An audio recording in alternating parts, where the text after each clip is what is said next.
Ohaneze Igbo mụlụ nze mụ ọzọ abịakwakwa m ọzọ. Ọ bụ Igwe Credo arọbụ na gụnwanri ọmụnwa na-ekwu. Ọmụnwa Igwe Credo bịali. Adị m very sorry na ma na-azị anọkọbebe online like ana m abịabazi ana m enwebazi efe akụzi nkụzi ma ọ wee kwugasị okwu abata live na Facebook page abịa ekwu okwu. Mana ọkwa na ibe anyị na-ekpe ekpeli emewego melu na anya nara na enwezi efe enwekwu nke wee efe anọ nkịtị. Mana ana m ekene unu n'ụzọ pụrụ iche. Ndị ihe ọma na-adị mma, not just ndị ihe ọma m na-adị mma, no ndị ihe ọma na-adị mma generally. Ana m ekene unu n'ụzọ pụrụ iche. For some time now, o nwere some things na-aga online on the social media and ụfọdụ n'ime ba ka ntị igolo ọnụ, ụfọdụ n'ime ba ka nje ọsọ gba nkịtị because the reason nji wee gba nkịtị abụrụ na m amara ihe m ekwu. Ịghọtago? The reason nji gba nkịtị is na ana m like inyopu ọfụma before nti iwe ọnụ n'okwu. Kedu ife bụ ife a nchọrọ ikwu? Ife bụ ife a nchọrọ ikwu wọọ dịgasị iche iche a na-agbagasị online between onye asị m onye asọrọ m bita ndị bita asị ndị bita asọrọ a na-agba ya ọwụlụwọ. Ụfọdụ ewenye na ife a na-eme the right way to do it. Ọ bụrụ the right way to do it. We have the likes of origin bitters. We have the likes of Dogu bitters. We have the likes of Dr. Igwe Credo cleanser bitters. I nwere so many bitters no go no even before Zoro bitter na Kulele bitter abata online. I nwere so many bitters no na love ma na emelo nwe business ma na azụpụ afịa. We have them. Ịghọtago? Mana abịa Zoro bitter pụta. Zoro bitter bụ Kulele bitters ụzọ wee pụta. Zoro bitter pụta. Zoro bitters na-emelo onwe business ya. Ọ na-agali ya. Enwere ọgụ, enwere mgba, enwere controversy, enwere propaganda. Ọ na-eme business ya, ọ na-agali ya. Anọkọta ebubata Kulele bitters. Ka ebubata ada Kulele bitters, esom na one of the first people akpọrọ ka abịa bụla ambassador Kulele bitters. I was one of the first people akpọ ka abịa bụrụ ambassador Kulele bitters. The CEOs bụ ha nwanwe Kulele bitters bụ my very good bosses and friends. The CEOs bụ my very good. These are my these are ndị odogum. Ịghọtago? These are ndị odogum. Abịara me explain anything. No, I just came online because I felt na I'm free. I'm na village, so I'm free. I just decided to come back online and try to discuss about. We decided I can discuss about this bitters war. As long as I'm concerned side in Kenonia. Now, as long as I'm concerned side in Kenonia, Zoro bitters. Na Zoro bitters na agbawo.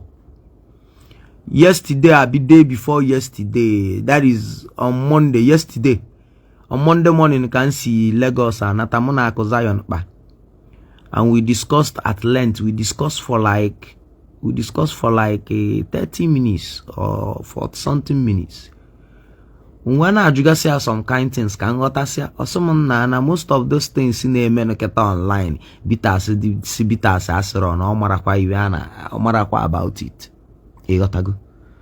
Njụonye esesi ya kedu nke a na-asị onye nwa ji wee kwụọ onye nwe ụgwọ ka ejeje report wa page mmadụ. Osim na o nwere efe those things. And the little I know about Akuzayon ọ nara enwe efe. Akuzayon nwere ike iji aka aba akpọ ma chat ya sị na ọ ya akpọ in the next 10 minutes or in the next 1 hour. Ọ ya akpọ dị o chefuo. O nwere ike gịnị ya ikwukwezi okwu ọzọ nwere ike wuru 2 days or 3 days time. Ịghọtago? Before Akuzayon akpọ na phone, ọ ya enwelili something dị tangible. Ọ chọrọ ịgwa o ji kpọọ. Afro ma Akuzayon azị onye na-enwe efe. And ibe eji malụ na Akuzayon abụrụ onye na-enwe efe bụ na Akuzayon nwa Idume ihe melonu unu ji wee fụ ụfọdụ ndị content creators vanọkọta with Akụ Zion vanọkọta efu na vanọkwazi ma ndị online ha nọkọta with Zoro Bitters efu na vanọkọta azị wụ na va enwere ndidi ha nara enwe ndidi ha nara enwe patient ha na-adị too eager and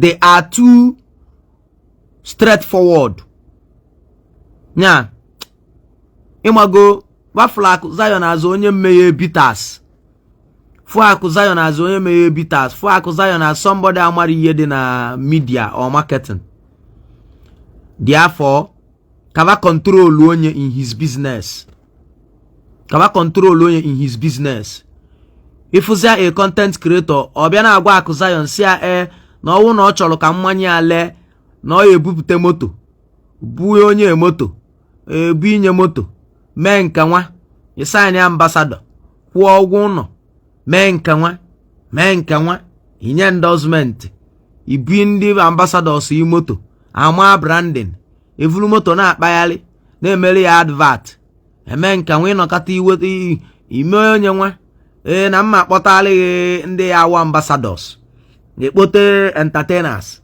kpote content creators kawa bịa bụla ambassador ịkwụ ụgwọ eme nke to the extent na mmadụ gwara Akụ Zion si ya na ka esi assign mmadụ ambassadorship wụ ịsign onye ambassadorship ịkwụ onye ụgwọ inwe ike ịkwụ onye ahịa dịka 2 million for 1 year ịkwụọla ya ụgwọ ụlọ igolie moto ka ihe ọzọ okwukwe then anyị eme tọ ọkwa ya anyị eme rally abi tọ amazi m ibe ba na-akpọ ya akpọ ịkwụọla ụgwọ họteelụ ebufute homa bus bukọlọba ncha niile to the location ebe anyị eme tọ elu na họteelụ akwụrụ ụgwọ ya akwụọla ụgwọ nri akwụsịalụ ụgwọ nri onye ọwụna anọlụ nwa aṅụrị ndị ebu nwa ebuo nwa ka ambassadors wee dị happy adịzi happy ewere obi ọcha na-alụ ọrụ a na-emechalụ content na the hotel na-epost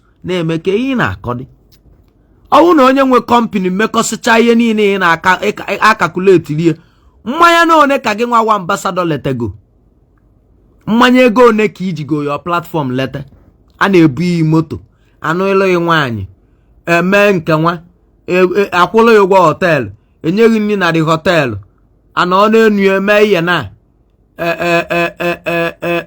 ikwuoghị nwa lemise na ejelu tọ iwe dịka na Aba ekote nwa akwụ ụgwọ họteelụ enye unu nri na Aba homa bus ya eburu unu from location to the Aba ebe ahụ emetọ iwe niile aka CEO ya emeche somebody just bido business ọfụ iwe niile aka ọ ya emeche elu gị ambassador before ima let me tell you, instead of giving women ambassador ambassador wona that will not warrant me ambassador wona mma that will not make me also a marketer. I don't need it. And with so many companies in our for ambassadorship, man, one my integrity matters. Such, for example, a go company for year wasala ambassador. Mara kwa company ava. Ngwesiva na mmalulu na ambassador mana ka ihe esiri ya one unu ya akwụm ụgwọ eji assign ambassadorship. That is one. Then two,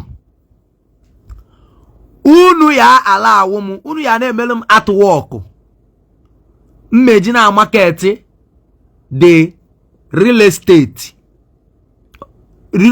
ya real estate company, and that artwork unu lusia ya with my picture, my number we ya di there,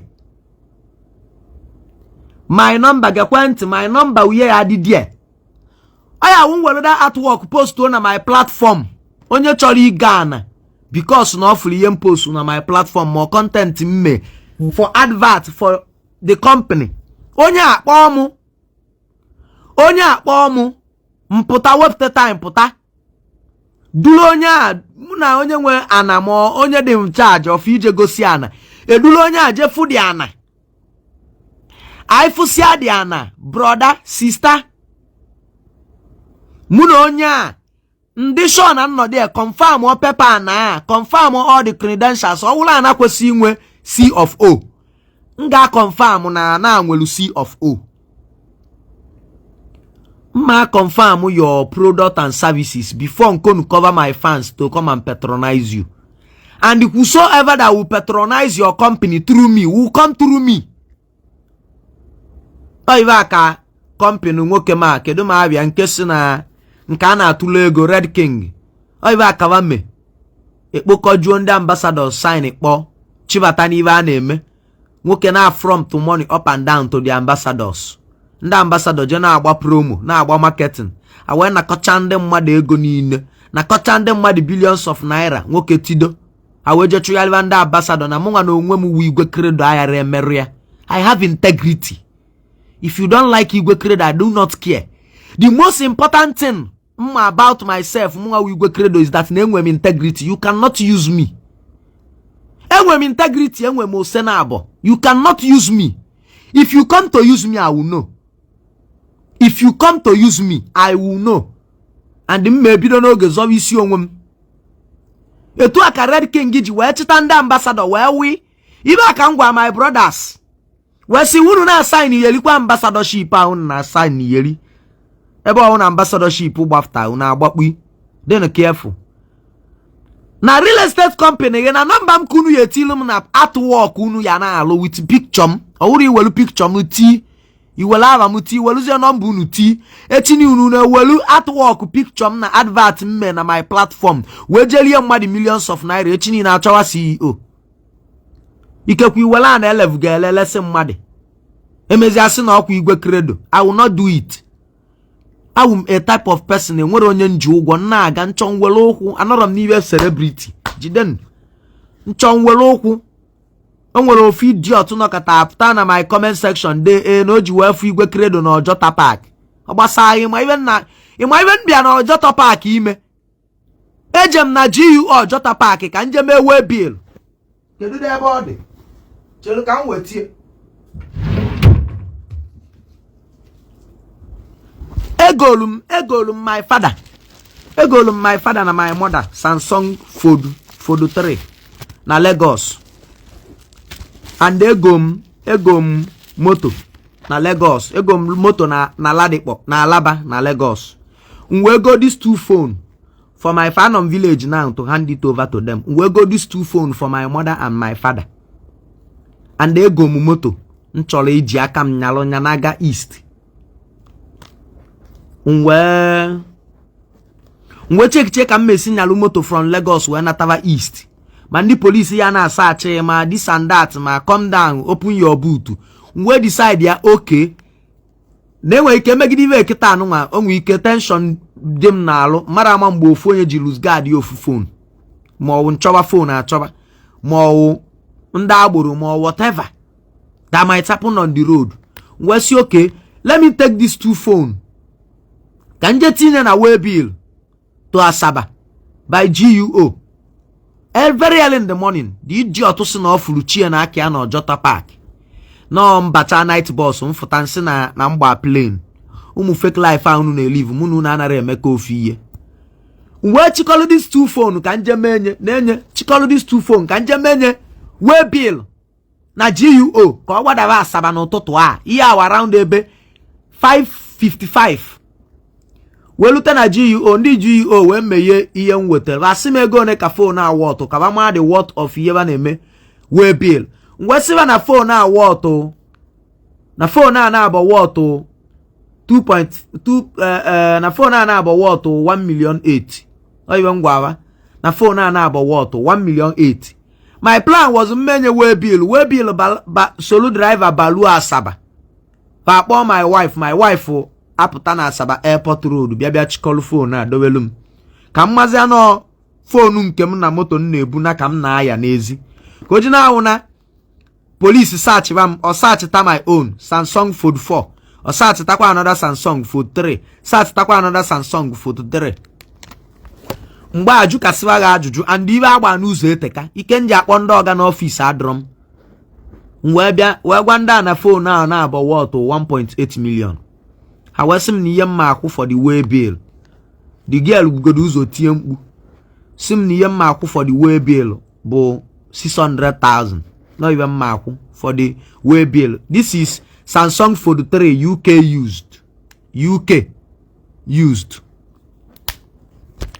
Now, the idiot we can offer na Jota Park ebe m biala ime way bill n'ụtụtụ. We feel ya na m biala eba ama m iwe feel le feel. Nwesi mana mayara akwụ 600,000 welu phone na chi azụ. Ejizi phone na even mezi wuna kama ịkwụ 600,000 ka m wee mee phone m go 1.8 million naira wee bill. Mweluzie 150,000 je kpọrọ onye amị. Ejem na iya na anụ nwa dị na Akwa Ikorodu je kpọta onye amị. Emem call my uncle nye m nọmba onye mma kpọ je kpọta onye amị. Onye amị nọ n'iru moto. Nyalu moto natawa save and sound mụ na phone m na moto nataruo n'udo. The idiot wee put online si n'ọfụ mụ na anara eme ihe fake life. I'm telling you real fact. I respect my integrity very well. Achọrọ m ihe ọ ya nwụkwụlụ nnọlụ mama mgbe m nọ secondary school abara m otu nzuzo. Mgbe m nọ university abara m otu nzuzo. Do you know why? Ọ bụrụ na ihe ndị otu nzuzo na-eme anara atọ m ụtọ. Mana ihe mejire wee bụ otu nzuzo is because na m achọrọ ihe ọ ya awụ mbanye mmara ndị nwuzi free. Mbanye kịta mmara na-aga nwuzi n'ụzọ freely. Mbanye na-ezo ezo. That is what I don't want. So my integrity matters. Agwa my brother say content creators siva ana sign ku na ambassador una dey careful. Maka onwe nke ya we sign ya eweli igwuche wayo. Eweli ilu igwuche wayo na ị na-eme ive ambassador. Atawa ebulu billions of naira na red king as no chimaka ive nwa. Anyị ma mgbe owu lu up till today akwụbe ndị mmadụ ụgwọwa. Eweli na kọcha ndị mmadụ ego ma eweli lesicha ndị mmadụ ana ezu n'ori ma ana adịrọ legit. Etido je live a good life outside country. Mgbe ndị gola na chọọ ọga unu ọfụrụ unu ọnwụlụ gị nwa wa ambassador nwukpuo. Maka na ogi nwa mee video sisi bịa gova na ana dị legit. Before m put online see na ibe aji dịrị legit wụlụ one in town wụlụ highest wụlụ this wụlụ that my brother. Mme test gofu. I will go and research. Obulu na mmeje na ministry just in the ministry biko unu ewoni wa na die tu onye die tu wo nyanwa na market a na die tu ebe biko ana how legit is it? Who is the rightful owner of the land? Ka oji na unu echi niile onye nwe company na kocha ndị mmadụ ego tido abịa kpo ya lewa credo ka ọ ka fọ ndị mụ na ba me business we jide m ụgwọ na unu eni ekpụrụ mkpọchie. At least nne settle case mana case nne settle bụ the legit. Ma ike kwa wuru na the idiot fum ebe nna eze onwe m. I came to Ojota Park. Yes, I came to Ojota Park. Man, no way bill can be ime. And I came with a policeman. I was lodging.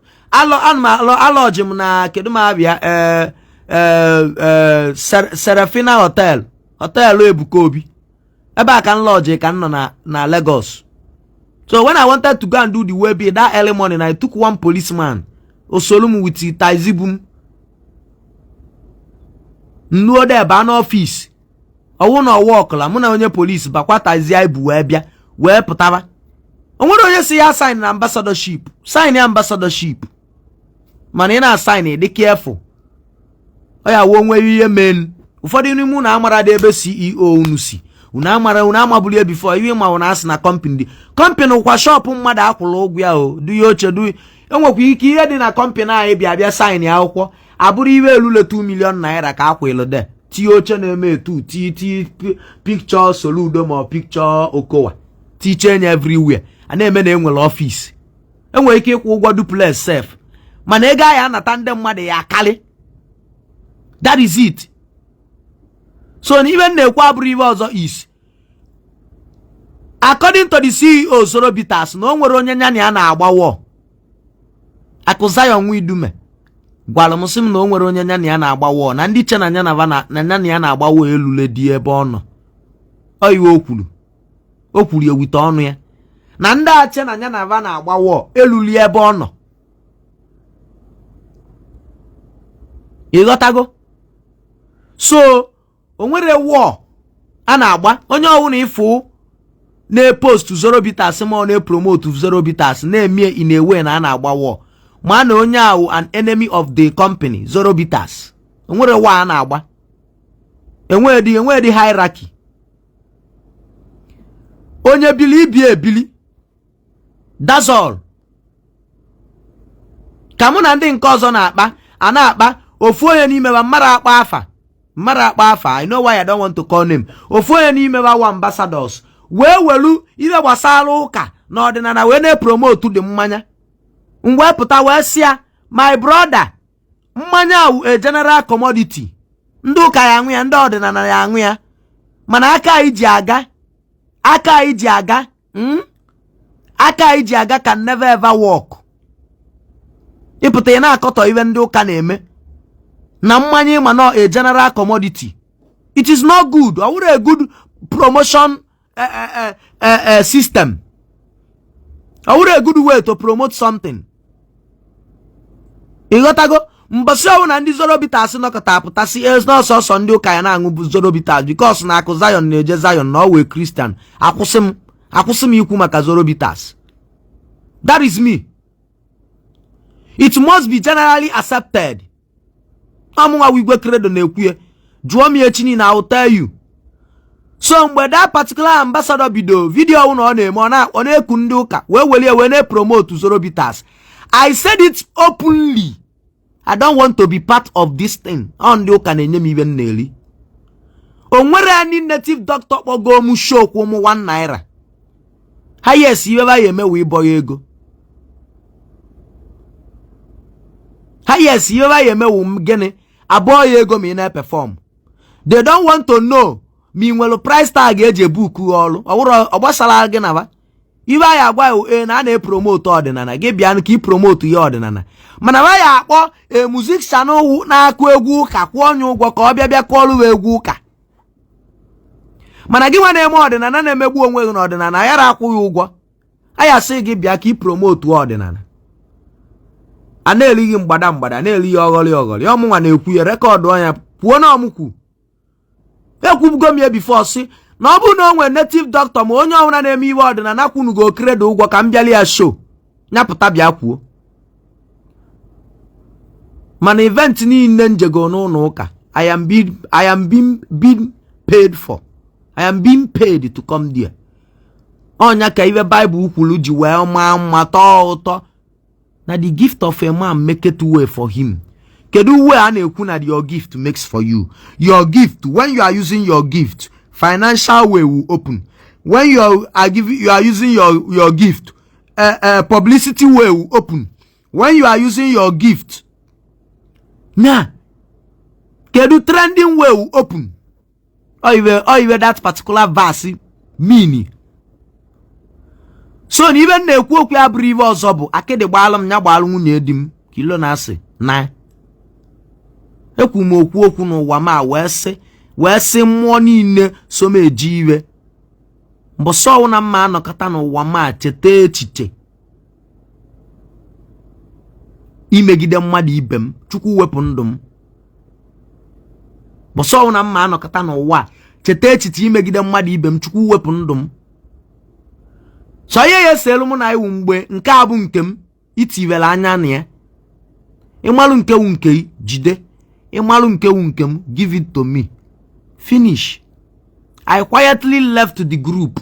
I quietly left the company. I quietly left the ambassadorship. I refunded the money complete. Even though na me go jingle. Thousands of naira for the jingle and the editing na studio. I returned everything 100%. Ndị kulela ayara anọkọta sị na njiwe ụgwọ kịta kama banwa ji m ụgwọ. Even when I achọ m okwu up till now they are still posting my jingle. Mana my agreement with them bụ if I will return you una money and you people will take down my jingle. Mana baka ji m ụgwọ. Mana pụtara m bịa gbasara wa just call the admin si nna m ihe unu na-eme adịkwa. It is officially not acceptable. Number 1 unu nwere iwe mụ na unu sign unu kwụ m ụgwọ ka m mee jingle. Mmechelu unu jingle. Nnezi anya fụ na ọwụrụ ọsọ ibe a na-akpa ibe a na-ekwu ka a na-eme. Mgbe si biko na nchọrọ i withdraw ayọm biko Because naturally withdraw ni ya na mayare menwuzie like this unu si chọọ ka esi menye. And I left. Mana before I left, I told you people, na ma refund ego, 2 things is involved. It's either na ma refund ego na na use my jingle, or na refund ego na akwụsị use my jingle. The admin some refund all ego biko na ọ chọrọ ka mụ na ya nwee nsogbu. Nsi a o refund all ego complete, but up till now they're still using my jingle. Ifugie, they're still using my jingle. Ejile propaganda elafia. You want to use my jingle, can put online, can be a kuwe, and then use my jingle. Ebebebebe, kawana, walk, and anwog, yeni na brogo, and you Igbo. Oh, no, see what I want to walk, where on your knee moon. Where on your knee moon, you are standing with the log on a warm maba. And they both can't join when I watch our he may me invite na wedding, I will come. Each was a mem invite, I will come. And he be munimeli, and don't worry, you mem. That is it. So even it's for me to talk to people that has listening ear. Bro, kwa makandala jula online no. I no send you now. I have integrity. I have integrity. Before he sign your contract, they show you in a market. Will address. Most especially you about sell buying and selling ego. Mgbe kwubala Akụzion mfu video one man nwaftasị na Akụzion ji rie ego 19 million or 90 million. How many million naira ekwuleku? I have to call Akụzion personally. Si nna m na o nwekwa ihe nna anụ o kedu ihe na-eme. Nyanwa cool oda nkọwachalụ m ya kpọọ m ma video call. He called me even video call welu his second phone na-egosi m. Na-akpọrọ m voice record. Kanya na nwaanyị si me business. Simu na onya na nwaanyị me business self na ọ bụrụ onya na nwoke me business. Nke ọzọ si na anya na di ebizi kwe na anya na nke ebizi mana ibe niile ị na-epost na status idi na-epost ye. Una abata online na-eme controversy, na-eme propaganda ka i wee blow. Onye Chukwu gọzila agọzi eze ka ọ bụ ime enu ma na eze ka onye aya abụlele. So that is it. Lukwe echi niile lukwe ma nwanne echi mma na-ekwu na-ekwusie ike. I left Kulele Bitters people company quietly, silently. Apụtara mbi online post onye na manos kwa with them. I left quietly puta. Send the Alva resignation letter. Send the onye voice record because most of the people no da anara anu amara agụ oyibo. Most of them ejela akwụkwọ. Onya wụ na ihe kọlụ na-agbaga agbagoba akọlụ na-agbada agbada ị na-agwaba the implication of bad marketing. They don't want to know. Ibe ba ma wo ka eje gbaba online.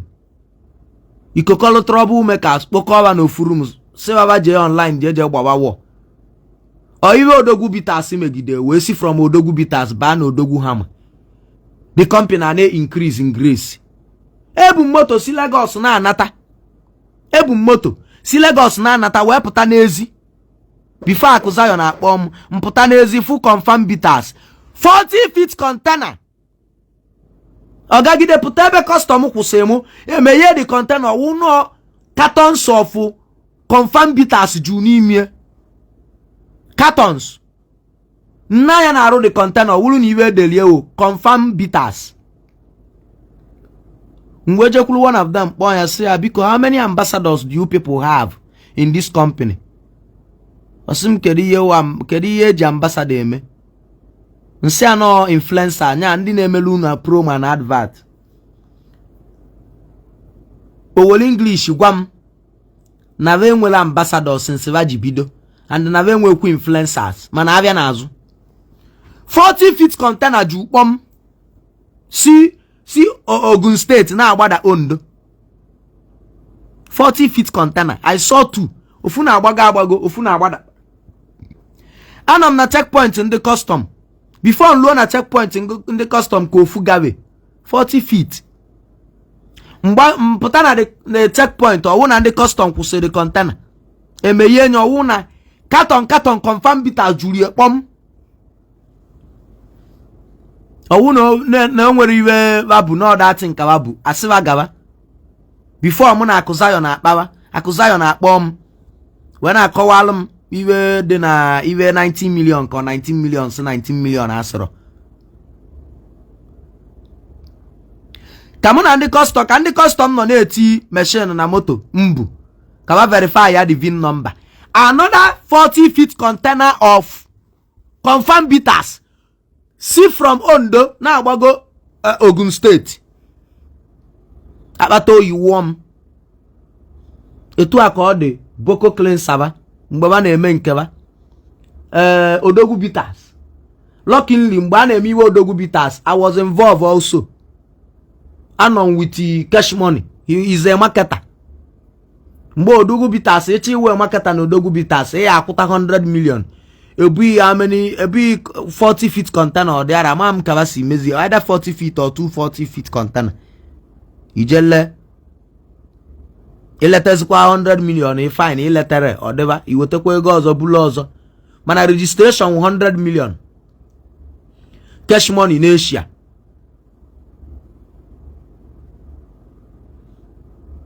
Abato you were warm 40 feet container confirm bitters opekata mpe ba nweli opekata mpe 10 for me if go do 2 ofuna agbaga ofuna agbada it shows na ba nweli almost 10 40 feet container na agbada ọkụ na alụ trailer ojukpom na-eje marketing na-eje distribution afutazia zoro bita na kulele bita futalo mbose enwebe the foundation na-abịa ayara anụlụ na iwe akọlụgbaga agbaga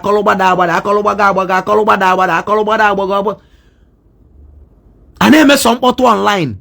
Ndị ma business anọlụ na-ebupụ mmanya ịtọgbọrọ online na-eme mkpọtụ ịnọkọta ikpo ofu onye agụụ na-agụ na Lagos ma ọ na Dubai ma ọ na Turkey kwụọ anya ụgwọ si apụta online kọtọlịwa agba a na-akọghịrị ọkọlụgbaga agbago nsi akụ Zion. Many people ya abịaba na ba na-abịa ime iwe kedu ma abịa na ba na-abịa ịbụ marketer. Be very careful. Some of them will set up. I know these people very well.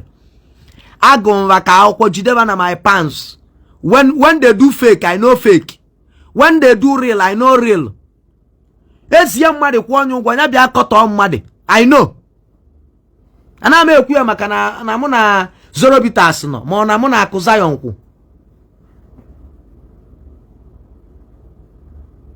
Mana ama m onye wu atụrụ na amụrụ iwe niile na-ewu online. Zoro Bitters si kulele si iwe niile. Ama m onye wu atụrụ na amụrụ ya. Mana Mr. CEO, Mr. CEOs, wụchanụ ntị unu ma akụ Zion ma Ide Aguleri. When you start getting advice from a madman, everything you do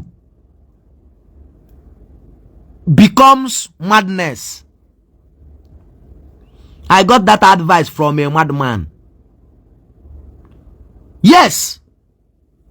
When you start getting advice from a madman, idiot ejela akwụkwọ. Igelika amari marketing all about. Owo ọtụtụ iweluti na business. Ọsị gị pụta ka ije gbawa onye n'ọlụ onwe ma ọwụ ị na-ele ọ dị nnọọ ka etu apụ finger jet nọ. Ọ pụ oje gbawa kedu ma abịa new age war. Nah, Zoro Bitters n'ọlụ onwe because I've been monitoring Akụ Zion since. Zoro Bitters n'ọlụ onwe nwere onye ọ na-akpa aba since.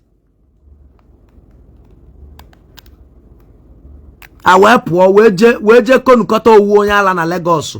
O wee kpọta ndị ala niile, ndị content creators ndị ala niile, wụ ndị ala ndị propaganda ndị ala niile wee kpoti ekpu iba na ohurum wee si na kedu ibe anyị eme na ka o wee ka mmanya wee selụọ. Onye ala akpọta na Lagos wee nilikwe wee fụọ wee je advice ya CEO si na propaganda ka anyị eji wee laa abịa.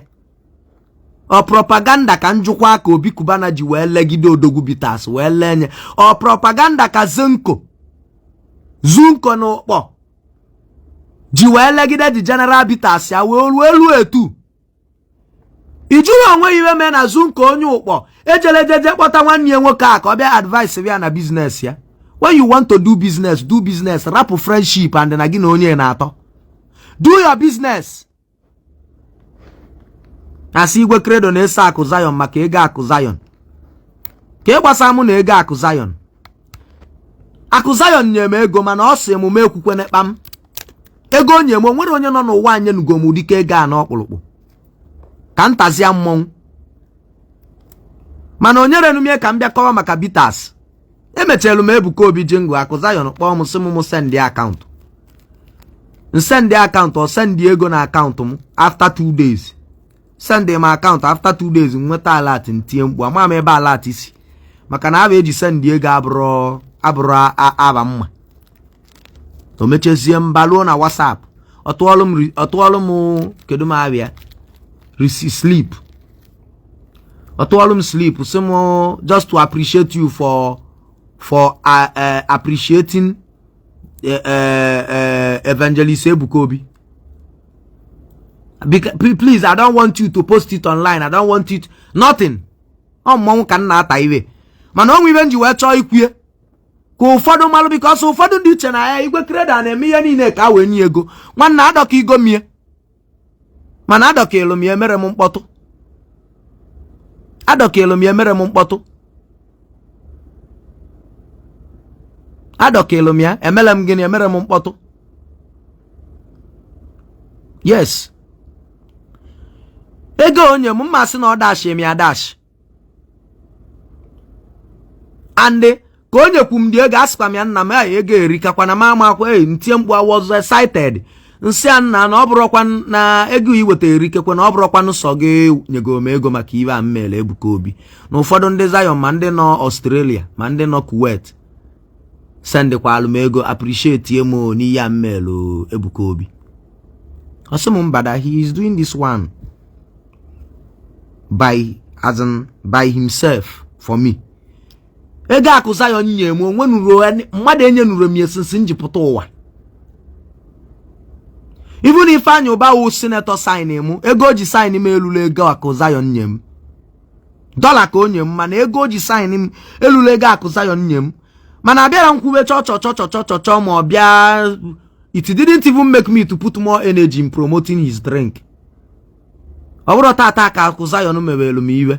Cheta m mgbe m nwee problem a na-eme iwe ọja piano si ọja piano asịrọ.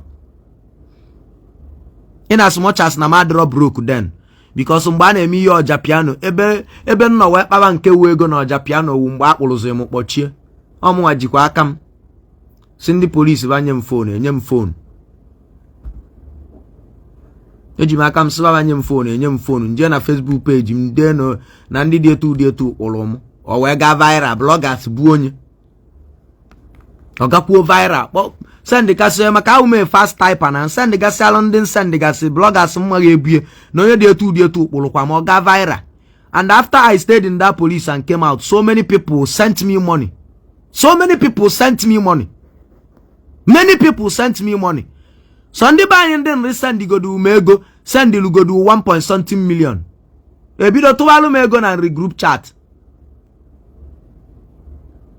Ka m pụtazi funa na atụlụ m ego na nri group chat wee bebe siba hey na unu nweta ego ntụịlụ na case a hey nji wee kpolu lawyer from Anambra kpolu lawyer from Enugu airport kpolu lawyer from Asaba airport for this case this and that. Ndị be anyị ma ndị nọ Kaduna ma ndị nọ Katsina ndị na-azụche na ndị oloye ndị ala manjiri ka edi ayog edi brown ị na-anị chebe ndị be anyị wee tụwa nke wee ego.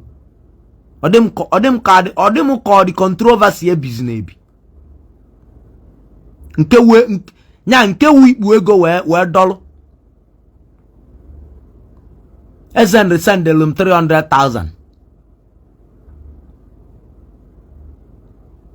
So many things. Abata m ife anyị banye m $300. So many people. Ọ dị m ka ọ dị control ọ dị m nnọọ ka ọ sị kpụrụkwa m ọzọ jekwe kpọchikwe m di again. That was when I knew that so many people love me. I came out from the cell, made live video on my Facebook page. So many people were happy. Igwe Credo apụtago.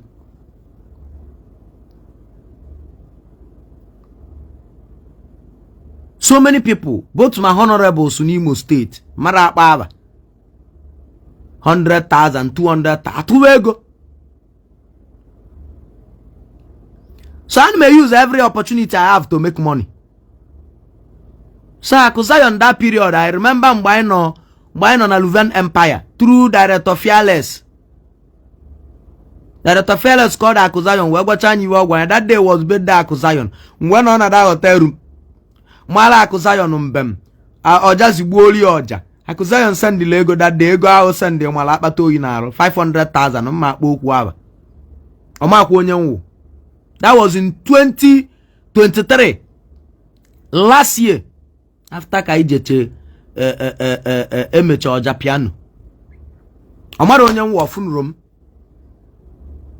Ngolo ya agụ we jide nọmba since that day. Ana m akpọ ya, ana m chat ya. So that single thing o megodu then, me mun like godie.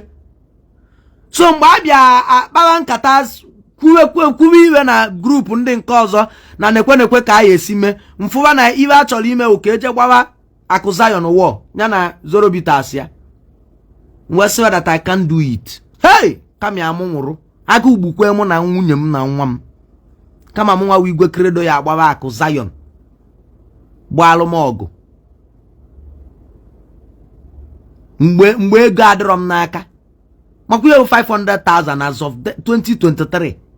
After ọja piano na-eche ka onwe iwe nghọtara na mụ na odogwu ululu egwu.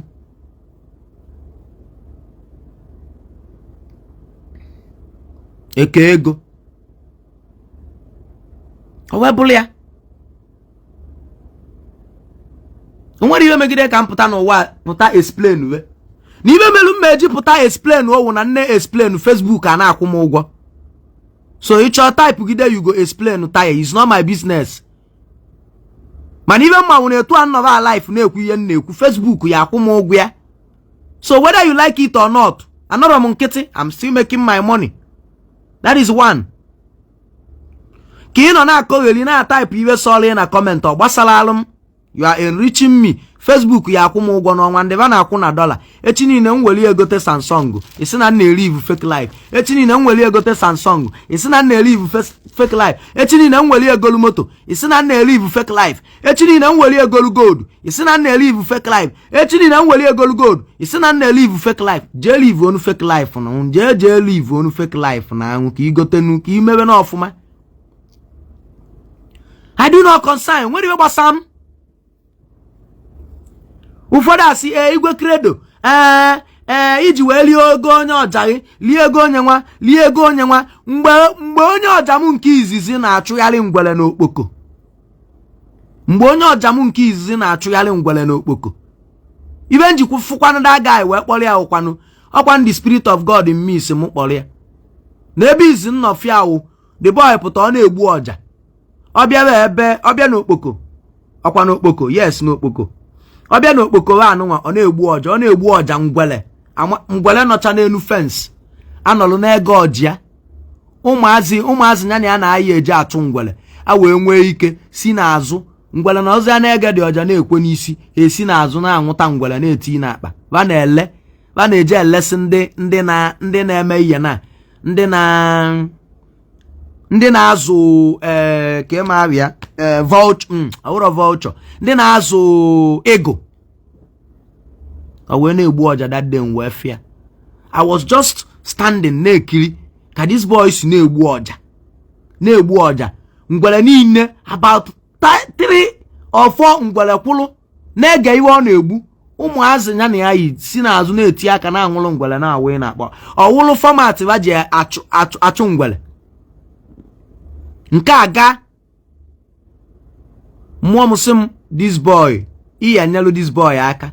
You are destined to help this guy. Mwepụ uche m na ya pụọ. Until na m esikwa n'aka DJ Zintus wee fụkwa ya na studio ebe m bịa ịlụ DJ Miss with DJ Zintus fụkwa the same boy na studio. Ọ na-amụ nọmba that day ngwelu nọmba m nye. Ọ chat ya menu chat ya ma na kpọọ menu kpọọ ma na ekwere m eyi ọnụ until na mmụọ m asị m it is time. Mgbe kpọọ ya si abịa ka ije ọrụ. The first place I jere ọrụ na ABS Anambra Broadcasting Service Corporation n'Ọka. Even kwụrụ ya that day 20,000. The first day oso m je ọrụ. Ihe akwụ m nwa 40 maka iwe that people wete 60. I gave him 20, jide 40. So give one online na akọ iwe color. Nyawa woni na-ekwu okwu ejili egi elile egi nyapụta bulu ofia na ọ na-eme dibia. Nyapụta bulu ofia ṅụọ iyi.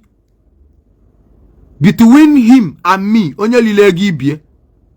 Akwụlụ nga ụgwọ ụlọ na Asaba 1 million naira. Eru ma mpalo furnish enye. Kwele property na palo, go ma stove, go ma gas cooker, go ma oche, go ma cushion, go foam, go bed, go everything na adị n'ụlọ ma fan. So ihe adịrọ n'ụlọ ahụ AC. Tili ka anyị na-egbu ọja, ka anyị na-eje ọrụ na-ejeta ego. Pụta ṅụọ iyi bulu ọfọ ya anụ nwa, ị na-eme dibịa pụta ṅụọ iyi bulu ọfọ ya ṅụọ iyi nọ Igwe Credo lile ego ka na gbunyụọ ya anya.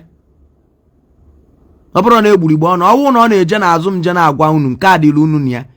Mana nyapụta bulu ọfịa ṅụọ iyi na Igwe Credo lile ego m mbọsị dị etu a dị etu a. Na ọwụ na Igwe Credo elile ego m ihe ọma abịakwana na ndụ m ọnwụ gbukwe m nke nwa mekwe suo onye na ana mụ nwa Igwe Credo ya ebufutekwa ọfọ ike nga agụ nkwọ nke m wee ṅụọ iyi na ọnya nwalile ego m. Emechara ọja piano nwatakịrị dị depress. Ọ na-agagharịzi na kedu m abịa ebe ewa bi na ọchanja.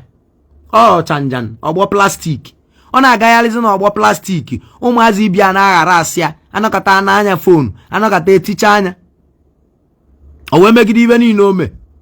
Mmịa wee kpọọ m sị m nna m kedi enwe mgbe o mekọtara dị boy anara alalụzi n'ụlọ na họteelụ ka ọ na-alalụ. Ana m ekwu ya ezo ọnụ. Mgbe kpọọ ya sị ya nna no problem na nna abịa wee bulu moto m. Bulu moto m jeep m den. Lezu 330 m mbulie. RS 330 m mbulie jewe Ọchanja. That was on a Sunday day. Afia zoro ezi the drive. Nyagide moto nyaluo ya n'iru beba. Wee kpọrọ ya. Obuta akpịa ka nwatakịrị na-abịa holidays. Wee kpọrọ ya wee baa moto m wee buru ya naba Ọka. Nyanwa ka nsi Ọka bịa bulu. O wee luo wee bili bem. Nye one room na bem. Nwunye m na-esi nri. Mgbe a nwunye m mụrụ nwa ọfụ ọgọ nwaanyị bi n'ụsọ anyị bili. Nwunye m na-esi nri nwunye m si ka ọ na-eli be m ka ọ na-alalụ. Everything will Credo taking care. Ibe a na-ekwu ọsị na ọ bụrụ eziokwu nya were ọfịa ọ na-eme dibịa ṅụọ iyi. Online advisors. Ifuru una advice go n'ọfụma. Ọ manụ. Ma mụ gbara afa wuo ogili gbaa afa wele ose na abọ kwuo okwu si na eke ibe anyị esi dị na ka biznes anyị na nwoke Lagos melu na ka ọ ya esi wee dị ịda ụtụ onye ọ mechie dị like that. Ịmada ụtụ kwuo ngwakwa isi na nwoke Lagos ya emeche na chieta azụ ndị ọ na chieta azụ ọ ya aghọlịta ya ndị ọ ghọlịta ya ọ ya eche gị gift n'iru and ya anatia ọmụnwa Igwe Credo arọbụ na gụ nwanri enwere m ose na abọ ana m ekwu ya na-ezo ọnụ. Ana m ekwu ya na-ezo ọnụ enwe m ose na abụ mara ya amalụ bife ihe eme n'akụkụ ma anụ m ama. Mgbe ndị polisi bịa n'airport bịa nwụrụ anyị iwe izizi ngwa bawụ na ama m onye zitere unu and ama m na unu kwụrụ ụgwọ unu kwụ 1 million naira gbaa tiketi mmadụ na-abụ ka anyị bata ka unu wee nwụrụ anyị. Mana ebe o si wee ka njọ wụ na ka ba gbata tiketi ya akwụcha 1 million a wee ngote anyị Lagos mgbe nna anakwaba nwakwụkwa tiketi njina a na-ebu anara na-ebu ọ ibulu a na-ebu iwe ibutere iwelu ọmụ na-ekwu ya rekọdụ ọnya ka ipostu na ọmụ Credo kwuru ka ba kwụchara ụgwọ tiketi njisi Asaba wee gbagote Lagos akpọchiche m na polisi vanwa wụ ihe kwụkwara ụgwọ tiketi njisikwe Lagos nakwa Asaba back anara ebu a na-ebu anọ m na ngwulube nna m na-ekwu ya anọ m nri kingdom na-ekwu ya na anara ebula a na-ebu. Ọ wụrụ ibugote nwa isi na ibugote chem ihe adịkwara dị ibuchie m. Record me and post it nya ga viral. Ọmụ Credo na-ekwu ya. For more than 3 hours ana ayọ biko Credo yozia ndị a biko ka emechie kesi anjụ. It took the effort of my elder brother lawyer si Anambra wee gbagote Lagos for the case. O wee kpọrọ m pụọ n'ilo wee yọwa m sị m nna m na ibe na-ekwu abụrụ ibe ọzọ wụrọ na inwele lawyer ya na-abịala idi smata mana the stress dị na ya ndị money ọ ya consume Record me. Omunwa na-ekwu ya, ana m ekwu ya in the influence of alcohol. Omunwa u credo na-ekwu ya. Agwaba m okwu, gwaba m. Nwesịa, nya ka emechere nya ọ dị mma osi ncheta na nwunye m mụrụ nwa m emebedi 2 weeks. Nwa m nwoke emebedi 2 weeks. And ebe nọ na-alụ ọja piano ka nwunye m mụrụ nwa. Nwa m emebedi 2 months. 1 month plus. Ebe nọ na-alụ ọja piano ka nwunye m mụrụ nwa n'ụlọ ọgwụ. Ọpọn na nsaịnị na mma anọ nwunye m amụọ nwa. And ebe ama na nwunye m mụrụ nwa, amakpọrọ mkpọchie.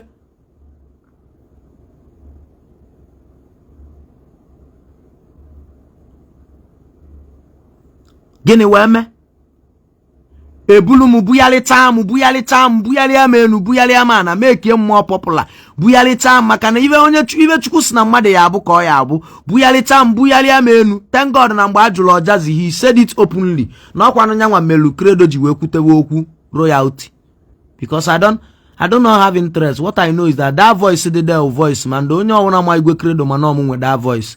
And whether you max me or you no max me, whether you put me on the video or you no put me on the video, whether you put my name in the song or you do not put my name in the song, that voice is the voice of Igwe Credo Arobnagunwanre. And nobody has that voice. No munwe. Osi na ọbala na di ya name mbem Arobnago de na di ya name osi na chimo osi na mkpụrụ obi nwa bi ụwa ịjụ ndị mụ na bagụ ka primary school vaya si na Igwe Credo bido na primary school mwa mbem ịjụ ndị mụ na bagụ ka nursery school vaya gwa na Igwe Credo bido na nursery school mwa mbem ịjụ ndị mụ na bagụ ka secondary school vaya gwa na Igwe Credo na awa kuziketa iwe ọlalụwa ụla teacher gba onye ụja owelu mbem kwite mbem ka mma wee winie Mr. YCS na secondary school win here na school win here na denary win here na diocese we jebe di na archdiocese ombem mgbe nọ university emelu Mr. NFCS ma departmental mbem isi ni imo eme catwalk ma na imo agba egwu megide talent mkpope mbem ma ịma na onwere iwe imego abịa na costume my brother Tom direct we model o we costume ona costume akwa so yere onwere ibe ya akụgide gbagote na stage ka imekalia m I did modeling, I did it for more than 5 years. Je dress na St. Joseph the Worker. Isi na talent hunt ni imeka talent ni dị ka perfect na ewu highest mbulu mbe ma rob na agụfụta na ogbo ịma na omebiwi ime mgbe na-aza Anambra State Governorship election Chinto Ozigbo, Val Ozigbo, former chairman Transcorp Zo governorship under PDP, host to competition on them na Southeast ni na divide we made that competition male and female 222. I took the overall first, go and verify. Obodo egburigbo onu. Amacha m mbem oga kpọ m direct with his personal line. Sim no mu nwanyere iwe ọchọ. Mana before then ọ dịgo too late maka na ife anyị ụba ebulugo m wholesale ọkwa igo ụgwọ ejirezi ibe ambassadorship eyi m egwu ọ bụrụ tata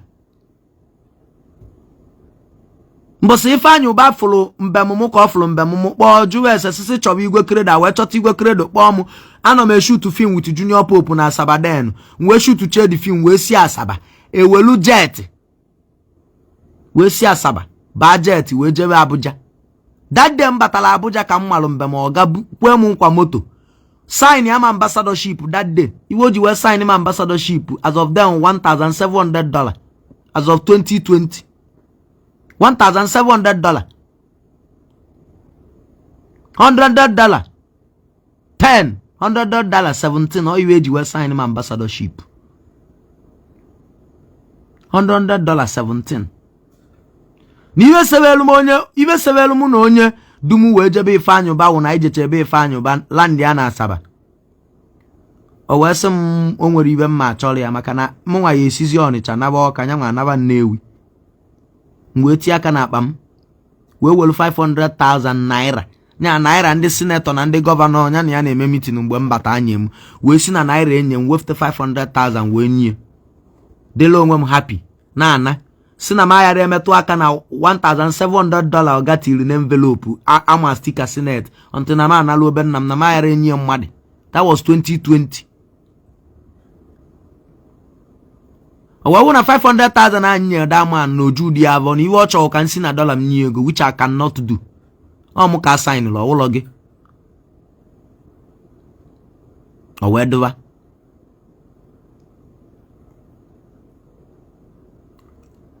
Ano na enu enyem duplex na Nnewi ebe mbi with ndị ọrụ m. Enwe m PA den, enwe m onye ọja. Enwe m driver ọ ga na akwụba ncha niile ụgwọ. For 2 years. Salary m na-abịa. Ka salary m na-abịa we onwe ike for 3 months ọ ga yara akwụ m salary. Mbosi ọ ya echete. Ọ sị m gbakọ month gagon. Ọkwụbe onye be m salary mgbakọ ọnya. Ọgbakọ ego one mụ na ya kali ọ ya na-akwụ m. Ọ dịkwu na the contract. Ọgbakọ ọnya kwelu m ya na account m ọ daa ụda. Ebe ọwụ na ọ ga na-eje nluo nwambem. O nwere mgbe anyị ji ebe ngige nwambem dị enweta m almost 600,000. Nwe mbasa anyị jelube igwe ribe agwụ na alọ. That day eji more than 1 million na. Emeka BB, former secretary Aspanda. Ọkụ na-enye ife na Nnewi. Nyegodu ụmụ 300,000. Ọ gbara m na transfer n'ime pala ọga. So amara m iwe ihe emekọtazịlụ m na ambassadorship ya atụ m n'anya. Ifeanyụba mekpọrọ iwe niile. Kedu iwe omelo? Ebe m bi na Nnewi jee jụọ ogbu efi gosi ife ọ na-eme dibịa na Nnewi. Duplex na-abụ ihe dị na the compound. So mụ bi na the whole compound. Ụmụ ọrụ m bi na the other duplex, the smaller one dị ka boys quarter ma no up and down. Mụ nwa biri na my own main building. 2 rooms n'enu, 2 rooms na ana with kitchen. And palo n'enu, palo na ana. Ha nwa bili na their own. Palo n'enu, palo na ana. One room. Bring moto. Since the history of Ifeanyuba, I've never heard it from anybody's mouth. I am the only person oga gwa je chọ moto mmegoli na mma akwụ ụgwọ. Nje chọta Corolla. Ebuteche ma Siana dobo oga den kali 30. Bute ma shuttle. Bute ma Lexus 330, 300, dobacha RS. Njo. Je jụọ ese ga verify. Njo. Jilaka mpụọ mmụọ kwagide nkwakpuo m n'ofu shop na Nnewi. Ọ dị ka Otoro Motors. Ntụwa aka Corolla si na onye nse foto send ala ọga na WhatsApp. Ọgụ onye ozugbo si mmụọ nke nsi ya osim send account the woman. Ọkwelo wa 1.7 million. Ọ iwe ego di moto den na 2020. Receipt ye kadi.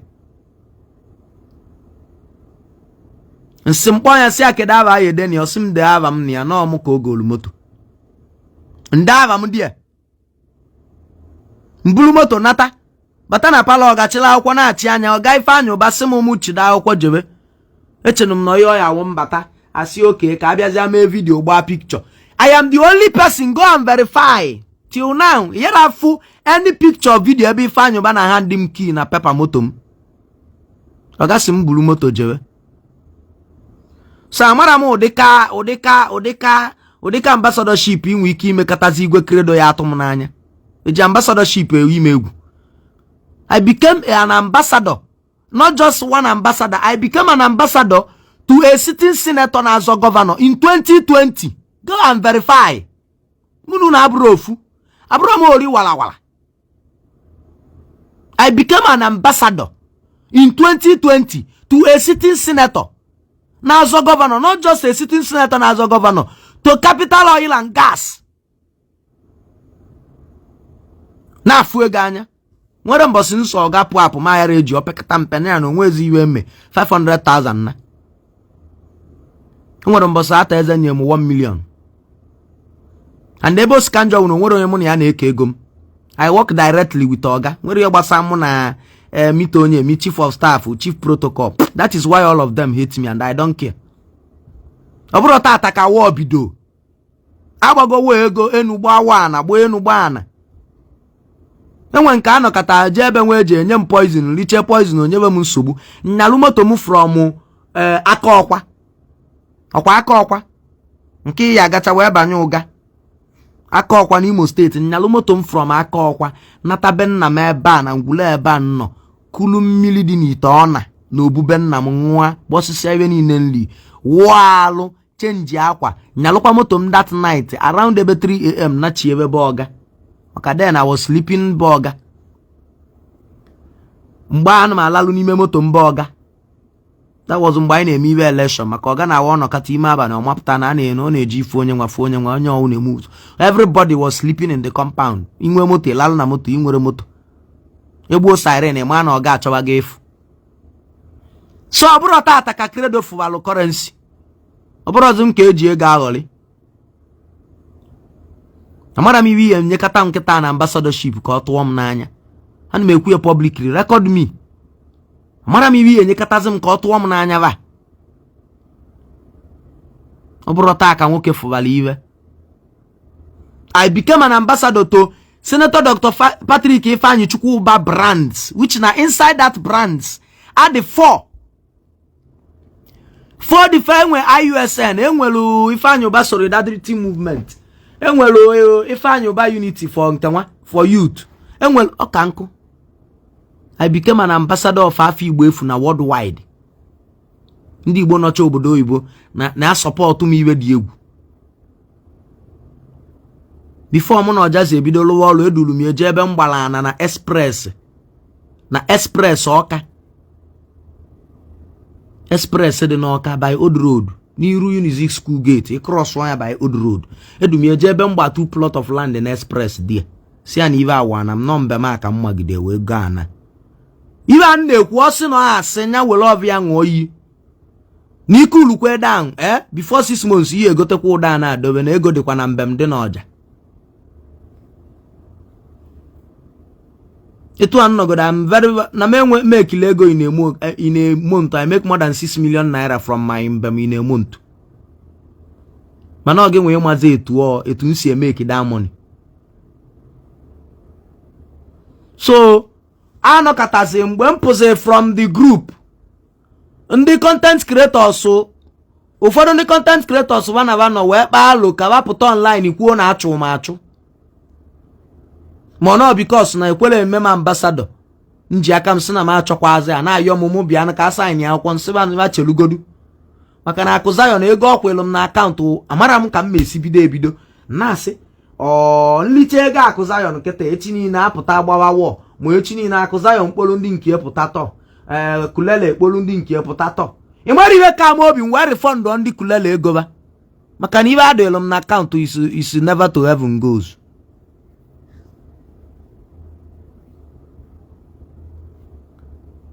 Ọkwa for dash sisi nji mebelu akụ Zion iwe Zolobitas onye nụrụkwa m ego si m maka iwe ị na-emelu m na Zolobitas no ibe m gwadebere ya I will also be marketing this drink market ya nwelu amalụ nke lulu m enye m ndị ala na-eme ya ambassador ivulie n'isha ambassador mmeche video gbe na my own page nji aka m build before form na nwelu force wee bịa sign ya m iwelu number company number IT ị na-elezi mmanya n'azụ m ayara na-enye m my code because na nwa ambassador Nwesiwawa na ambassador mma awo ambassador ya awo mmeche video content na video mme etim number m dey post o ịchọ ego mmanya igolie n'aka m ekwu ụgwọ n'aka m ebute m mmanya from company bi achọ m nke ya awo ikwelu company ịpụta isi m na company ebu ikwelu mmanya and na ọmụnwa course na ọkwaturu m mụ jewe chi niile nga n'ezi idoma aka n'akwa mba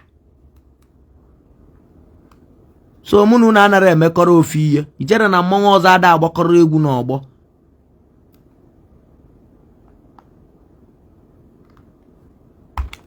ibe aka unu gwagide onye nke n'ọfịa o wee yiala bloggers gọli anya o wee pụta n'ihe na akọghịrị iwe kọlụ agbago kọlụ agbada a na-ezuzu anọ mbe nna m bịa palụ mbe nna m anọzie comedy anọ mbe nna m bịa palụ mbe nna m ụmụ fake life ahụ na-elive ọmụ Igwe Credo na-ekwu ya adịrọ m ịbụọ were ekwu ya aṅụrọ m mmanya were ekwu ya So even in ana konda ni na ana ko Igwe Credo ji lie go balie nkewa. Oh yeah, check here their track record from since then they left till now. They have not even gotten 1/4 to where I am. Ndị kwula aja okwu kwuchara aja okwu nchinyelu chimaka si chimu ọwụrụ na iwewa kwuru nne nyale ka basikwu mana ọwụ na ọwụrụ nne let that thing they said go back to them and it went back to them obviously. Enidure m ịgwara ọgwụ ka iwe nkwu wee mee ọnụ aka nri wụ ọnụ nne ya ọnụ nwa nri wụ ọnụ ndị ichie. Enidure m ije n'iru arọ bụ na agụ ma n'iru ndị ichie ma ọ chịgharịwa ọkụkụ ka iwe ya eme iwe mee maka aja iwe ime mu sọsọ ka nchegodi ya n'uche ibido nwebe problem ozugbo. Ọ bụrụkwa na iyile akwa ma ọchọ wụ na onwe iwe na-apụta. I believe on ihe Credo na-emeli na ọ dịrọ worth it. Jee kpọrọ mmadụ ka ị bring ya up ka ị promote o build ka esi build o ka ị mali anya nọlugo n'ụgwọ how many PAs ị nwego within the period of 4 months. Afụkata gị na bamasị afụkwasị na iche na ọ dị izi ịzụ mmadụ iche na ịkwụrụ mmadụ ụgwọ ụlọ dị izi ọsọkwa ya wụrụ na gị na onye a na-enweta ego ọ dịrị izi.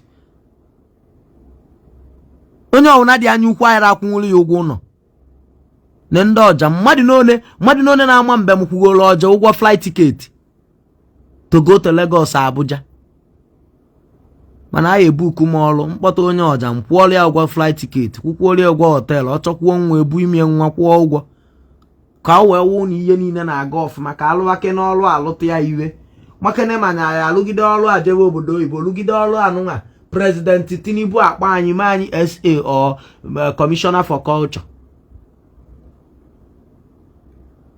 Ihe niile a Credo na-emeli ka nsị jekene kpọta mmadụ ka imeli onye a half Igwe Credo megolu ịmara iwe Igwe Credo mere isi na onwebe iwe ome ndị mmadụ si na onwere iwe Credo mekeneli onye ọzọ. Nne yaba arụ Credo eweta ego nna yaba arụ Credo eweta ego mmadụ nwa ọbụ unu Credo eweta ego akpati unu enwere toilet Credo eweta ego si gwuo sọka wee bute blọkụ lụkọnata toilet ọwụgodu pit ma si nwee toilet na ngwulu a ebe ọwụ na agwọ tụrụ mmadụ ebe ọ na-eje anụ nsị n'ọbịa n'abalị. Chọke na onye ya emeli ihe gwelile igwe eze gị ọnụ ka ịma ma onwego onye mere ihe Credo mere n'ụwa. Ana m eme ya maka na ọ wụrọ ego mbe ụrọ so ego mbe m ka m na-eri. God anyị na-anọ nkịtị na-afụ ego anya. That is why ịkpọ m ọrụ ikwunyitere ịkwụrọ my price mpịawa agha azụ gwa gị na m anara abịa and you cannot do anything about it. Ịkpọ m ọrụ kwụọ ụgwọ ọwụ na ịkalitala nrefund ọrụ ego gwa gị na m aghara abịa ịkpali na m maka na whether I go to work or I don't go to work aka na-eli ya na-eri iwe ọwụ ma iwe anyị eli n'ọnụ ego anyị eji gba update ọ ya na-abịa contact adịgo ana m esave contact ndị ala onye nwe 500 and something contact na his phone men ọ ka na-ekpuli egwu mgbe nji wee ma na nwe heavy contact mgbe nlube e-money for the first time keneche ya money akwuche mgbe anyị na-akpa nkata ọsị m na ọ na-afụ ihe niile na-esendele ya na WhatsApp mana ọ nara reply m record me and post ọmụkwulie. Mr. E told me na ọ na-afụ ihe niile na-esendele ya na WhatsApp mana ọ nara reply m mana here I am with him contact dị. So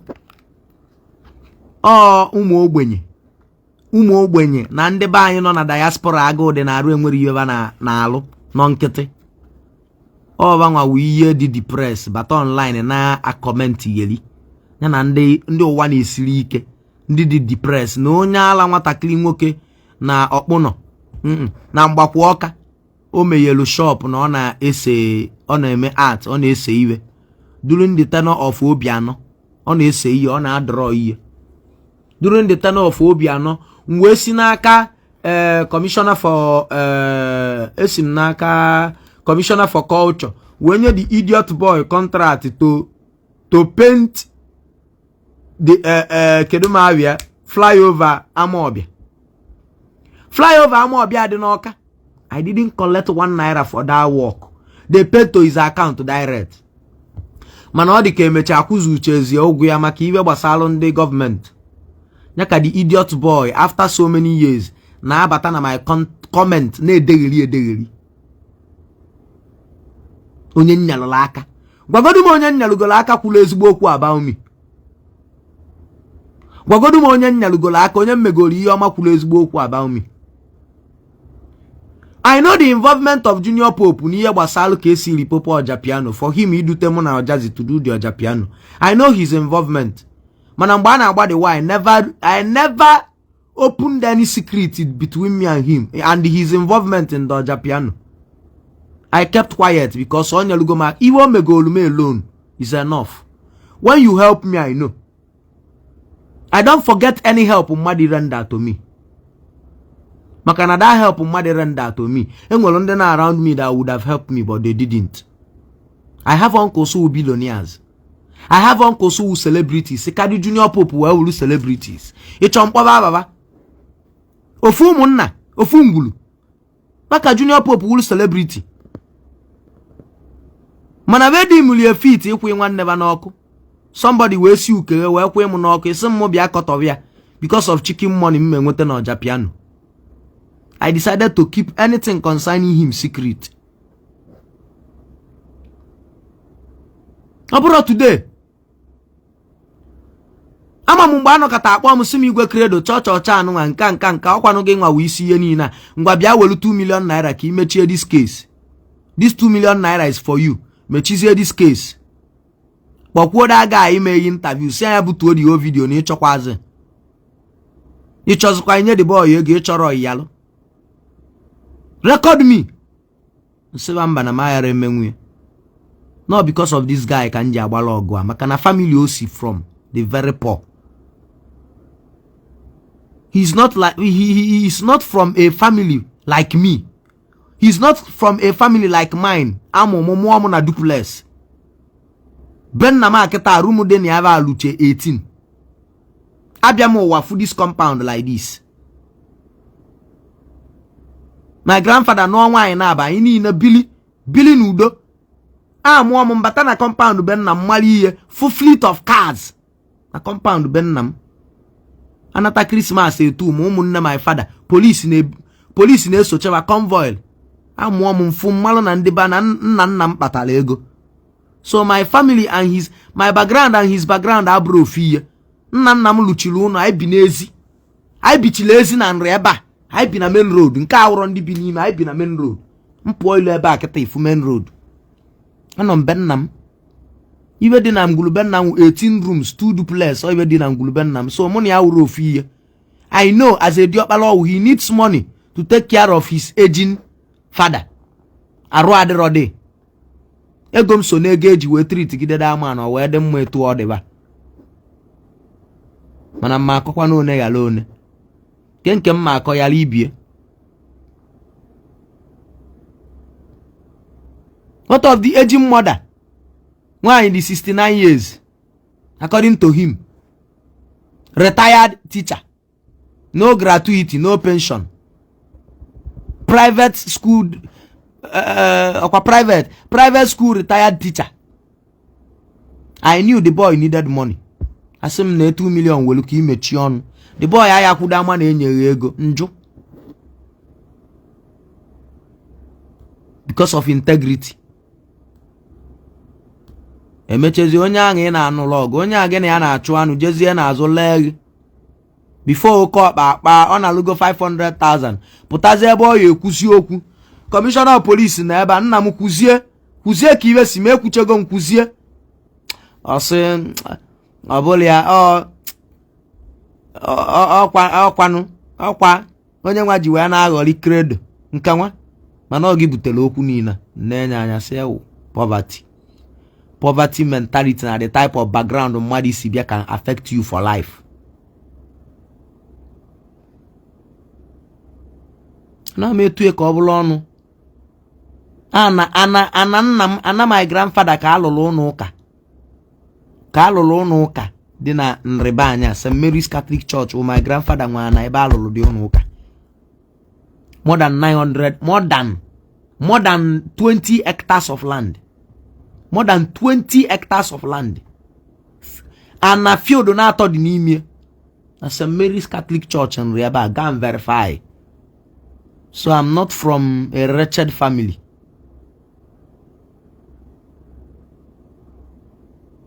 In 2003, my grandfather knew 1 million naira no. In 2003, a man of 72 years in 1 million naira no. My grandfather was one of the top staff of Julius Berger. My grandfather wamuna over nde Lolo's first Niger bridge. During that year, head of transportation. Ibu road ni na ayo ni na eti na second na first Niger bridge. No nyangwa in charge of moto ni na transport ya down to the east. Mo no see Lagos bata by ship from Germany. He told me. Kochalo ma akoko ya say gbo na tight bridge anokata ikuku efukuo. Ofu engineer na tight bridge ikuku evuri evukpo na mmiri. I say, what him be that way fall? What's that failed? I say na spanner. Manokwa mmade da. Esi etu alo wo. Abi fi bi all there na ya assign a life shorty. Ni wa o na efu iwelu. No ka ndo cha si eme.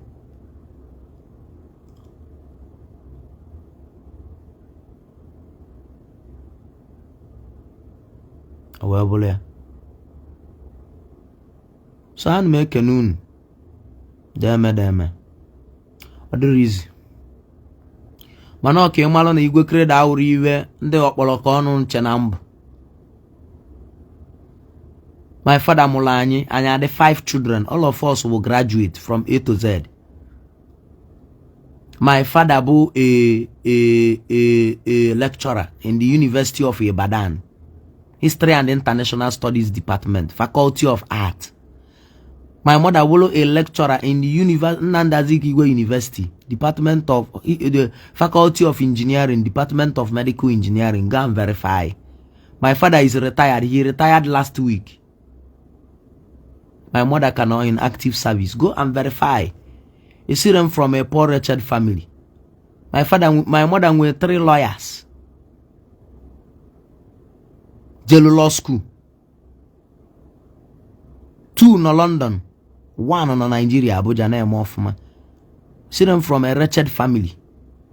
I can proudly tell you na my mother ain't where you wanna lack. Na my father, because they are employed, they are okay, so their salary is okay for them. Awesome, dash awesome, marry never. My mother will level 15 staff, lecturer, Nanda Azikiwe University. Obi the lolo Igbo n'oge. Ono n'olu Igbo go CEP. No n'olu Igbo mee masters, no n'olu Igbo mee PhD. 5 children anyị niile will graduate. Iwe jito nwa in 2 years. Anyị niile will graduate. Nke awụrụ onye akwụsị akwụkwọ ka ibi ejefute mba. All of us we are in the university studying. Ebire ego wee zụ anyị. So ichene ni iwe ọwụ nwere onye na-enyejere ego anya. Akụzayo na-enyere m ego wee bido mawala Ebuka Obi mbem. Ọ na love the boy. I so much love Ebuka Obi. Maka na ọ na-epepeva. Pepper them. I like it whenever anybody is peppering them. Peppering people. If I watch when you become it, I will be happy. And they happy. I like him Ebuka Obi very well. You can't stop me from loving him. Ejenurom Zion, abanurom up na Zion. Amadi mebe Zion ode. Abanurodim na compound Zion ministry. And I love the man. I'm an online Zion ministry member and may follow Zion ministry. Even in life, I go to the page and fear name. Okay, go on up where na tomato.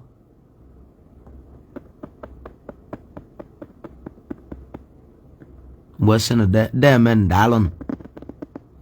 A belen net bell, Zion or lemon, ye let go. May business, ya call Gazelia.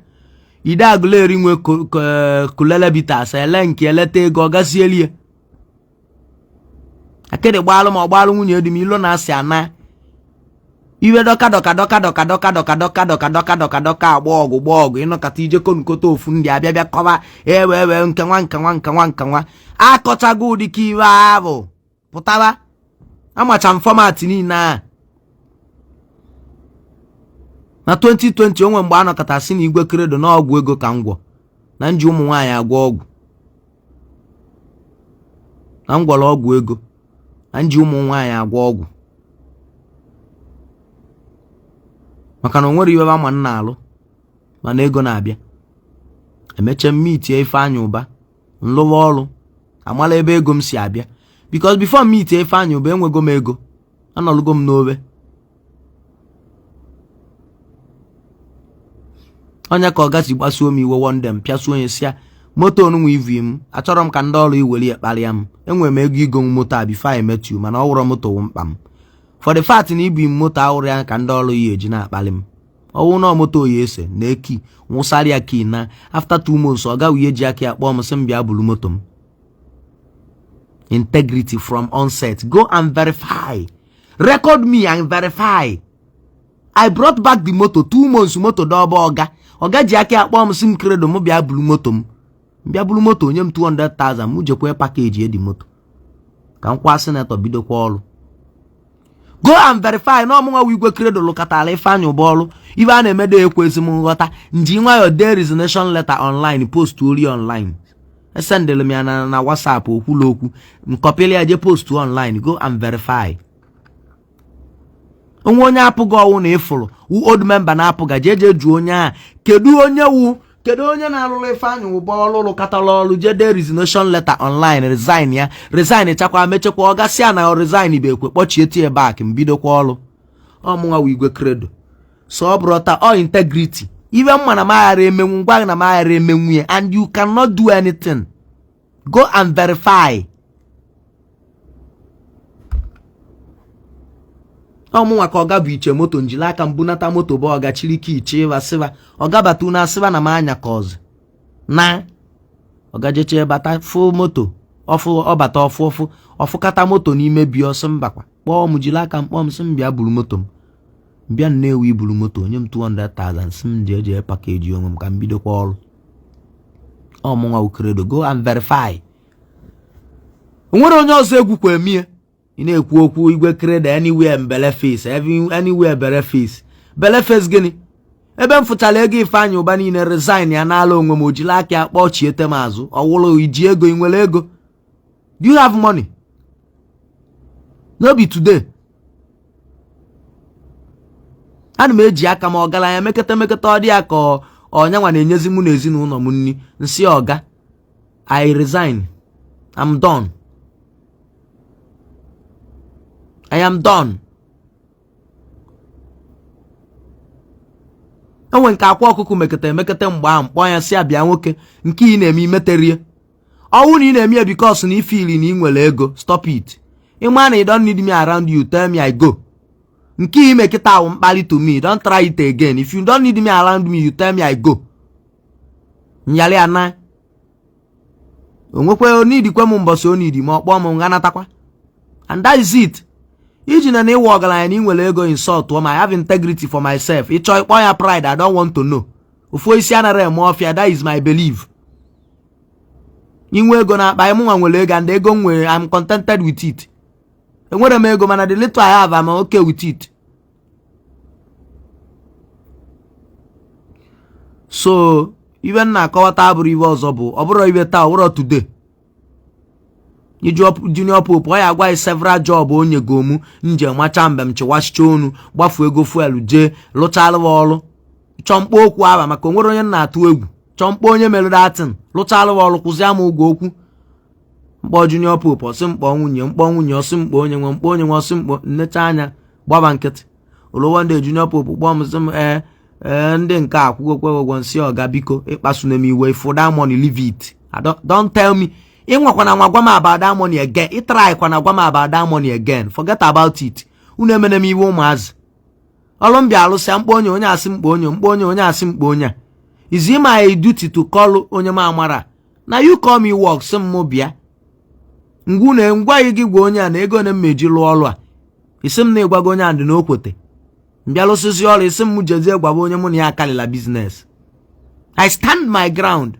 Stood my ground. Ama mbana as a governorship election. So many politicians came. Sim kediwe fanyo ba mekweni. Okwa Corolla na esiana bulu. Ego ne ko ji sign yiwe nwa. Ego ne ngwa ne nke welu. Eme nke kwe nkwa bukata si abia. Owodu bute siana dobalu my father eba. My father na akpọ m sim na onye dị etu mara akpa aba bute siana. Nsi agwa baba buru that nsi my compound for before mbata. Nasi na nke nwana aya alo na ka mbia ka nlo from since. You did not see me since. From since e kpọrọ m mmadụ since. Look if anyo ba follow m kpọọ m sign ya m bi m moto kwado m package m nye m ego nje kwado desi aka mmadụ wee ma na ya abịa. You an enemy of progress. That is why I stood by Ifanyo ba till now. I know so many politicians butelu ma moto ma gift ma ego. Sewa wa. Mande choli je house of rep, mande choli je sine. Nke kpọ m nsi aje go and discuss with Ifanyo ba. If he permits it, I will do. I didn't do a jingle for any other police. Even in your muche kunifawo nwunye nwanne nwoke emelelu m jingle alụlalụ m ọrụ during the election. I stood by Ifanyo ba. Mgbe ndị apụ gavu nke babịa. Simo ya ga aye weta 3 million naira. Awụ na ekewe shọtụ ebuftere shọtụ ọrụ mmadụ ka ihe ebi. Siba. Agbọtara m iwu unu na-akọ. I'm a man of integrity from onset. Nkwulu ngwa na ebe aka nkwụ. Nkwulu ngwa na ebe aka nkwụ. Ọ dịrị izi mụ nwe ma na Akwa okusolu nwere ukulele bitters and Akwa has been good to me. Ide agụleri so nwere ukulele bitters and ide agụleri abonugo m ego during my performance. Obele da kolokolo wo admin frontier admin ukulele and ọ na-abọ m ego kwada mmarapụda ukulele. Jebe mma na nnọlụ ayara abịa gbasara ndị ọdịnala wọ welu na na-ele kulele ozoro agbasara ndị ọdịnala wọ ma ọ abịa mewe propaganda ka wee butuo nke onye ọzọ.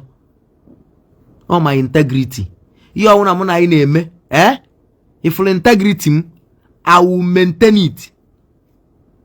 My integrity I will maintain it. I'm not telling you to believe. Go and verify. Ilu na Nnewi. Chonyo una na alule fanyo bolo. Jonya ki Igwe Credo silo. Kesi ikukulie ni interview nye. Ni fanyo ba gwali ya siya na nwo. Na nti adrom na nwo opportunity. Iwi gwa mu ka mmeme. Iwe meji me. Iwi gwa mu ncholi ime ka mmeme. Awuro nke icho ka mmeme. Onwe nke ya wapụta asim Igwe na-eke ihe si nwambeme. Ya nwambeme aka igwa na onye nke ọzọ na-azọ gọvanọ na o nwere isi na ọ wụrọ mmadụ na ọ mara eme. Nsiba na mayara emie. I will not do it. Asim na kwa onye nwa sisi kwu onye na oga ya like kwu ya mi nsi oga. I will not do it. Je gwa onye asịrị na mụ Credo will not do it. Onye na-eselu mụ na ba. Ego. Ya na ba gwa m ihe mmekwu na mbem. Nsiba na mayara ekwu nwe. Record me and post. No mụ na-ekwu ya. Integrity matters. Strong record na m. I'm not under the influence of alcohol. Record me, post it. Apụta m ebe ndị YouTube na-eme meeting tata akpọ m sị m bịa na nke sịba na mara na-abịa. Bulu 3 cartons of odogwu zero bitters de bujelova. Nyewa 10,000 jawal. Amara abịa. No ka anọkọ wom.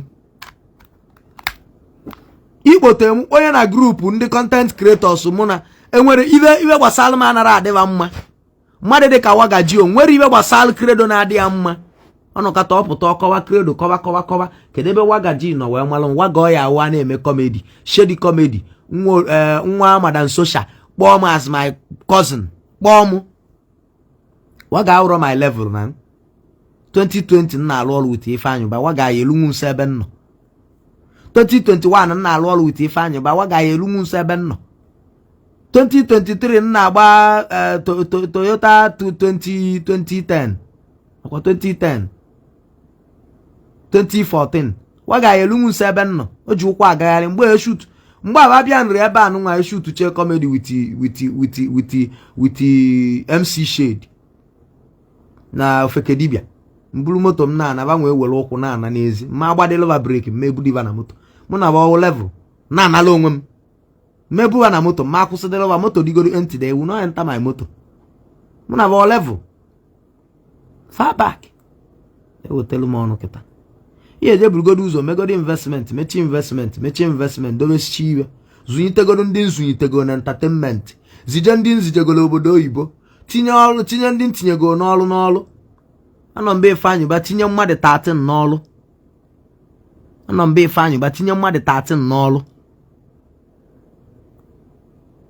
ọ wụrụ survival of the fittest or integrity that name nyenwasi oje na Ingoliment Gold siwa welu video mu na-egosiwa na Ingoliment Gold si biko ọkwa video ifu nọ na Ingoliment Gold office dị na Ọnịcha ka mmelu oje na Ingoliment Gold weta video m siwa biko onwe video nwa these guys na ogo ring a na nke unu eziokwu manager meche kpọọ m gwanụ m na-ezuzu unu pụta unu eche na mụ na unu wofu obi ka a na-anị were eme gị na-eri ego ọ bụrụ na m enweke ego ebe a nnọkịta enwezuru m 400,000 na akaụntụ m mana mme biznes ego dapụtakwala mkpi ma na m edobe nwa ego na akaụntụ ewelu m ejegoro iwe go m nwe nke nwunye m ya anọkọta etu nnekọta ya anya nwaanyị amakata m mma n'anya mmerie transfer 300,000 gbalịa receipt na WhatsApp ọ smile ya mgbe ya dịdadị ya ọ kpaftalụ m ya osie nwụrịa ọdụba. That is it. So onwere iwe dị ntị njọ. Our enemies will keep on enriching us online. Etu ansi nọrọ online na-ekwu okwu ụfọdụ anọ na comment na-akọgheri nkọgheri na-akọgheri ị na-akọgheri ịkọgheri chenya at the end of the month Facebook akwụọ m $1 ewelu m ejegolo ring ọzọ na Ingoliment ọ na-ewute gị. You can't stop it. You cannot stop it. Ọnwa na Adama. Na onye ọwụna na-ekwute anyị na anyị aka onye ahụ ma onye aya ya anyị ego. That's all. Rapụnụ ndị Zion ka ba mee iwe na Chiwa Kali. Rapụnụ Ebuka Obi ka o mee ya na Chie Kali. Rapụnụ Akụ Zion ka o mee business ya. Rapụnụ Ide Agreri ka o mee his business.